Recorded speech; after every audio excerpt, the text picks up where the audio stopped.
back. Three bagger. Yes, so quick.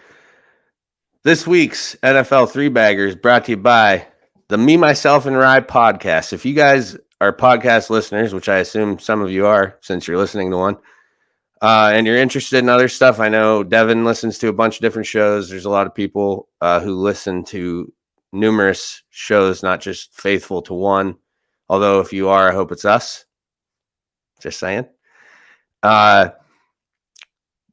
My buddy Ryan Klein hosts a podcast called the Me, Myself, and Rye podcast. It's available on Spotify, Apple, just about everywhere, just like mine. It's an Anchor product, just like mine.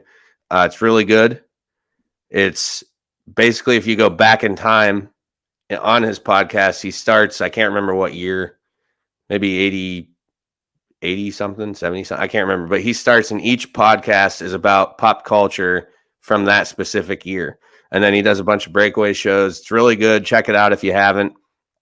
I actually do listen to it every week because he has a little sports segment also, and he does a segment at the end called Rye's Got Five on It, where they do a draft of like whatever they are talking about that week, like whatever specific topic. You know, like I was on the show once. Can't remember. I mean, it would have been, I think, last spring. And we talked police stuff, and then we drafted our top five. Like he does the draft with whoever's with him, and typically his wife Carrie's on it, and she's really good too. And they do a draft, but I did the draft with him, and we drafted our top five fictional police officers. So it was cool. I had the number one pick, and it was obviously Sheriff Buford T. Justice from Texas. Fair enough. Yeah, Smokey and the Bandit all day. It was a great. So, yeah, no, it's a really cool podcast. So if you get time, check out an episode here or there, become a regular listener. I know a few people from Warren who, through listening to me, have started listening to him. Mike Crosley being one of them. He listens to it all the time. He loves that. It's a good show.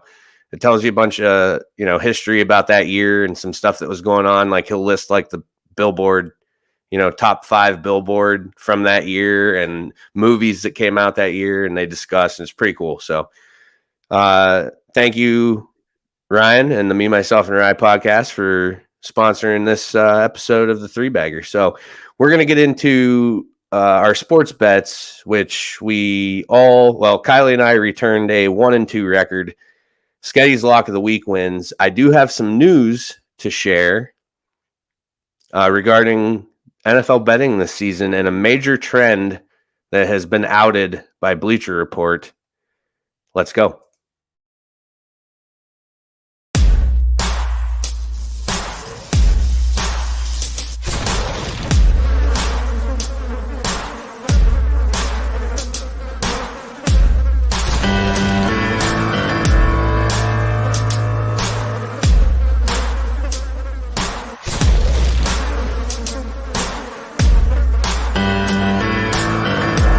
Welcome to the Beehive Sports Podcast. Here are your hosts, Joe Bees and Kylie Munch.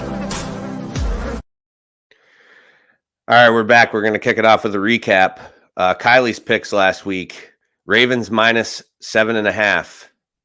They lose outright to the Dolphins. Cowboys minus 8.5. That's his win as they crush the Falcons. Seahawks plus 3.5, lose 17-0. We'll throw that in as my first loss also, even though it was later in the day. But because I also had that, I shared that same pick with Kylie last week. I had the Bucks minus 9.5. They lose outright. And I had the Lions plus 9.5. And if you have a team plus points and they tie, what happens, Sketti? That's a win. That's a win. So win. Maybe they play another overtime. I don't know. Don't ask Najee Harris.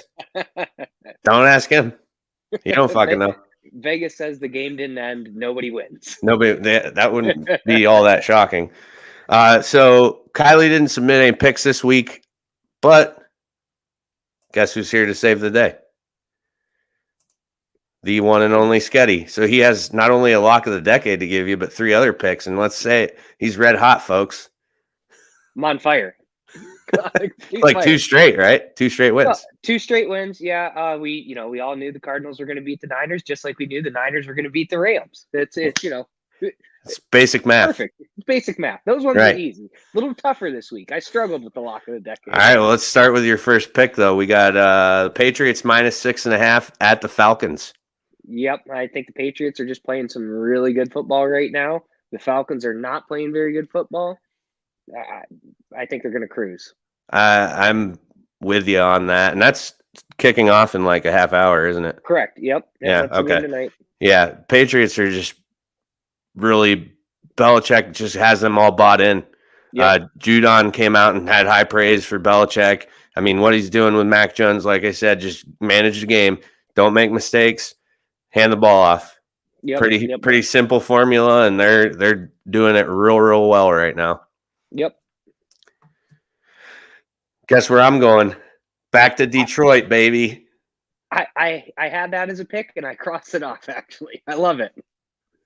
It's a great pick. I I just like the matchup. The Browns' defense has been very underachieving. The Lions got as close to a win as they have all year, right? Yep. A tie is closer than they've been. And the Browns, I think they're a little banged up. Baker, I just watched an interview the other day where he said, he's playing through a lot of injuries right now, and it's like the most banged up he's ever been.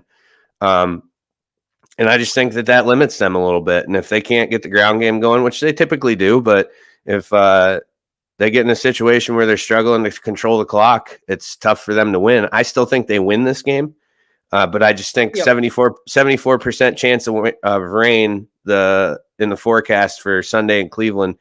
It's mid-40s weather, low-scoring, tight game. That's where I'm at with this one.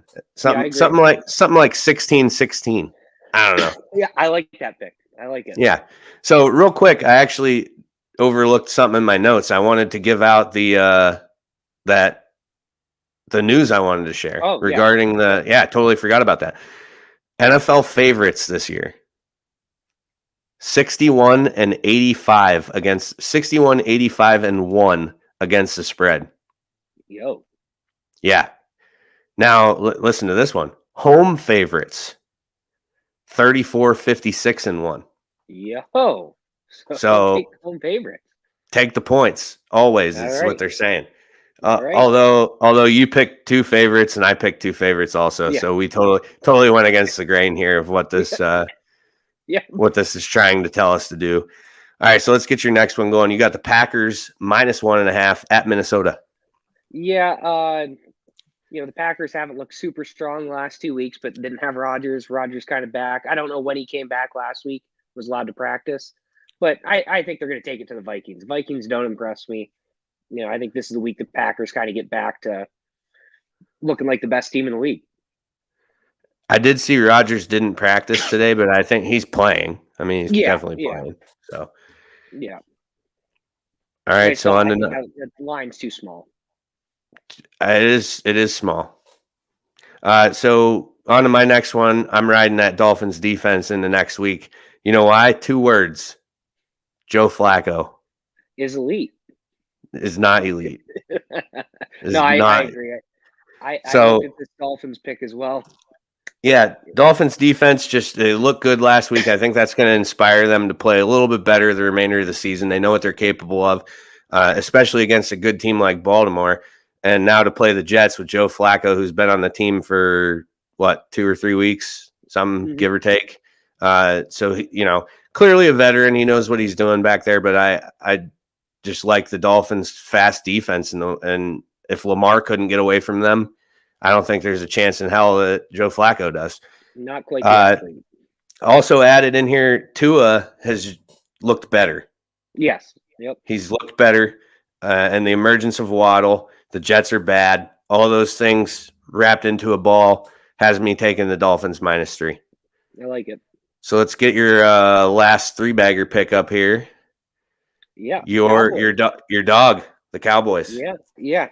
I think they're going to win outright.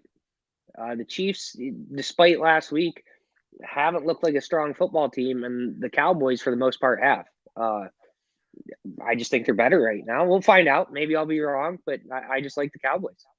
I'm with you on that game. I don't know if I'm going to bet it, but if I was, I'm definitely leaning Cowboys, and I would agree money line too over taking the points, because if they, for the outright win, get better value. Yep. My last pick here, Bengals -1. This is two teams that have lost 2 straight games now. I think they're pretty evenly matched. Bengals are coming off a bye week, so maybe a little bit healthier. Yep. A 1-point spread is essentially a pick 'em. So Yep. if you want me to pick one of these two teams, I like Cincinnati. I think the Raiders' struggles continue. They just have so much going on within that organization. And if the Bengals can get Zach Taylor away from the craps table, then they could pull out a victory here and end that slide. And it's a team who, I would say both of these teams obviously need it, but I just think the Bengals are the better of the two teams, so that's where I'm going with it. I agree. Yep. Last one. Sketty's lock of the decade. Two straight dubs here on the lock of the decade. I'm going with the Jags in this one. So 49ers at Jags +6.5. I've always liked betting the home dog. And the Jags surprisingly haven't been terrible. They haven't been winning games, but they're keeping games close. The Niners coming off the big win. Is that the Niners playing better? Is it, they just own the Rams? I think it's more they just own the Rams. We just lost to Colt McCoy here 2 weeks ago. So correct. You did. I think the Niners win this game, but I think that the Jags cover.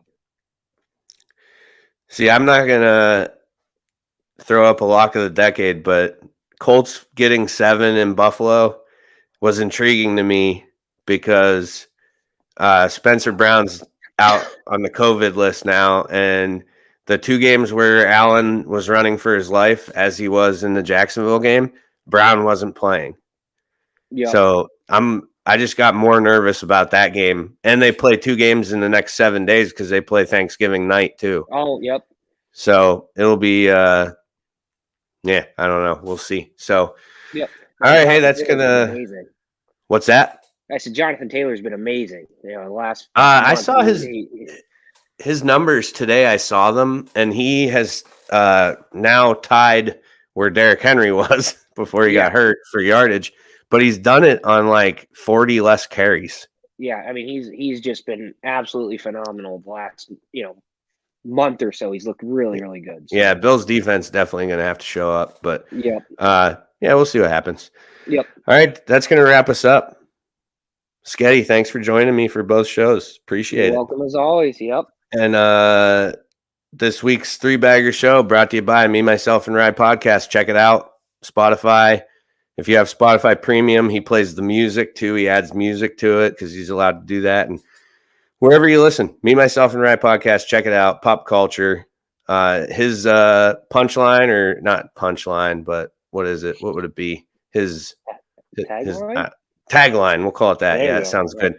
Is the #1 pop culture podcast for all you guys and gals out there. That's his saying. I like it. I like it. So, all right. Until next time, everybody, take care. Be safe.